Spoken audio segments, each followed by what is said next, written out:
Sinakwaje? Fiti brother, mambo. I'm seeing you for the first time after your famous videos pale on TV.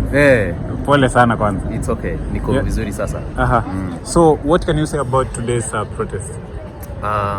Today's protests were planned to be at JKIA. And we have our soldiers who are there. When I say soldiers, I don't mean these people you see behind me. I mean the Gen Z soldiers. And huko ilikuwa poa. Of course lazima kukuwe na back and forth with the police. But we were successful. Our idea was to occupy. And the moment we are there, even if we don't get into any of those planes to go to Bangladesh or wherever they wanted to go, we have occupied. But then we changed course. Some of us saw it better because they sent thousands of police to JKIA. We also thought it wise to come to CBD so that they get to know that we can always change tact sometimes, and we don't just have to stick to one plan. Yes, but nini za leo zimekuwa poa. Najua kukuwa na watu wengi sana, that's okay, but still we have people mobilizing on the internet. You can see TikTok, X, everywhere. Everyone, we have hands on deck, and I'm telling you, it is just growing bado pole pole. Why was it a must that to occupy JKIA today? Number one, JKIA wants, the government wants to sell JKIA to a private owner. Well, really lease for 30 years. 30 years is not a short time. At that time, probably I'll be having my children and maybe some grandchildren. Just imagine for all that while, when a public or rather a government-owned entity is being leased to a private entity, we shall not be getting anything from that. But at the same time, we realize that, for the government to listen to us, we have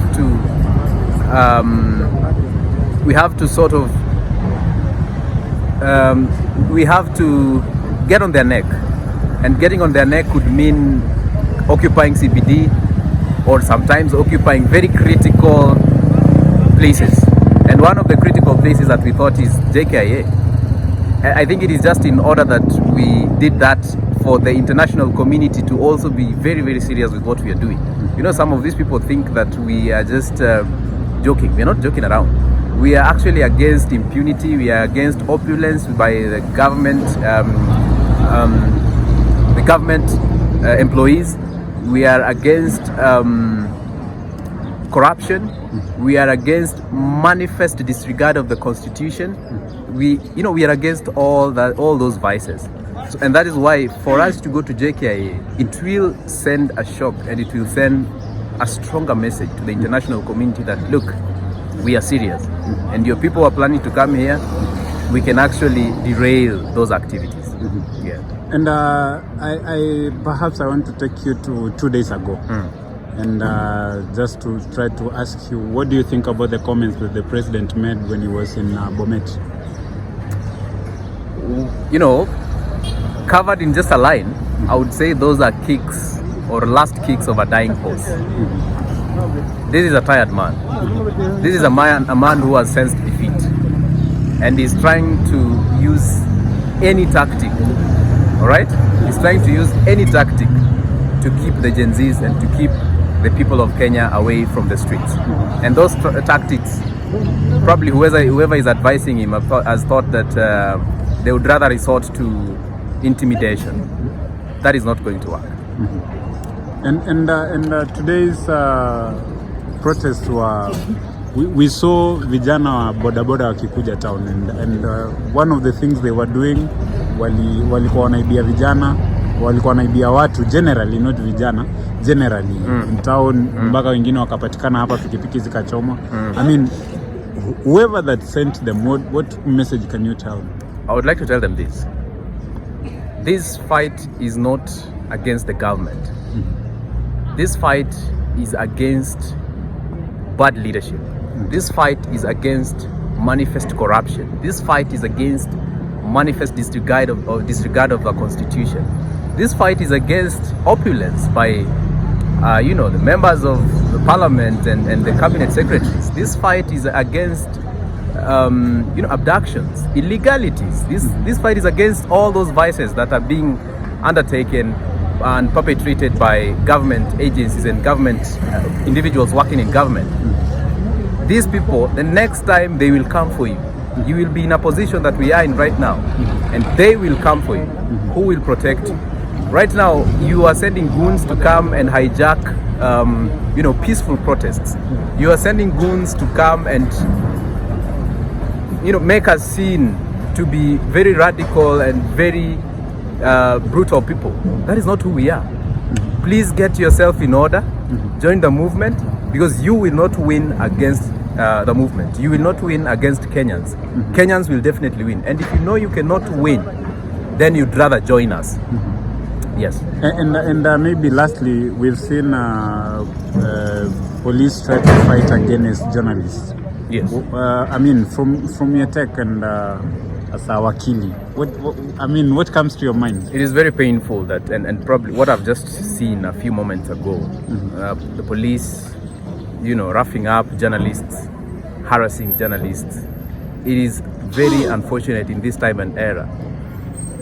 The members of the fourth estate are like the fourth arm of government, because these are the people, they're actually keeping government in check. If you look at where we are right now, where we don't have an official opposition, well, we have opposition in books and all, but we don't have opposition, because the opposition, a majority of the opposition members have decided that they want dialogue with the government. At no particular point should we see an opposition dialoguing with the government and trying to work together. Then they will be losing the sense of opposition. Now, at this time, it is the Gen Z movement and the media combined that are sort of forming an opposition. And it is not a bad opposition. They're just calling out people and calling out vices. All right? So the media has freedom. We have freedom and freedom of the media.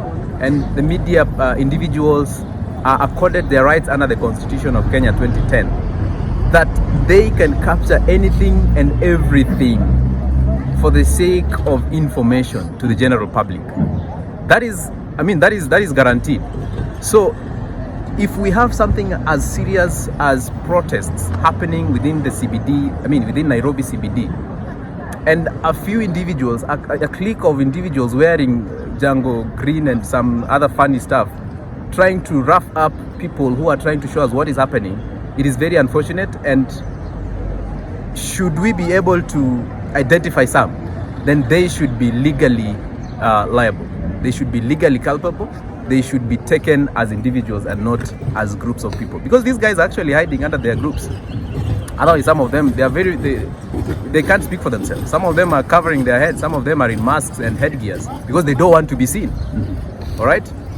As Sawakili, what do you think should be done with these police who've killed so far peaceful protesters? Not what should be done. What is already going on is that we have cases in court. Actually, that is the lawful way of following up on these cases. You cannot go around killing them as a retaliation. What you can do is the law should take its course. I'm happy that the LSK, together with other civil society organizations who are in agreement that we've had lots of cases of police brutality, are already initiating criminal charges against some police officers as individuals and against their bosses who are ordering the shootings. So that is already going. I would encourage the LSK to proceed, and even those that continue to perpetrate this kind of this kind of actions that disregard the human and inherent international human rights that are granted to every human being under the sun. I would like to encourage them to continue and to not relent, to not tire in charging the people who perpetrate such illegalities. Thank you. Maybe labda maneno yako ya mwisho. Maneno yangu ya mwisho ni kwamba this is a lot of people that are sensed defeat. These are people who never foresaw this kind of huge movement. They are tired, and this is the time we should hit even harder. We should not get tired. To my fellow young people, let us proceed. Let us continue the movement. Let us mobilize in every way we can, and let us devote ourselves to the cause, because this cause is just. And when the cause is just, conquer we must. Let us all come out and continue with the fight, because ultimately we are going to win against them. So you choose on which side of history you want to be. Are you going to be on the side of history that fought for Kenyans, or are you going to be in the side of history, or rather in the side of those who contributed to the oppression of the people of Kenya? Come out, let us win together. Thank you so much.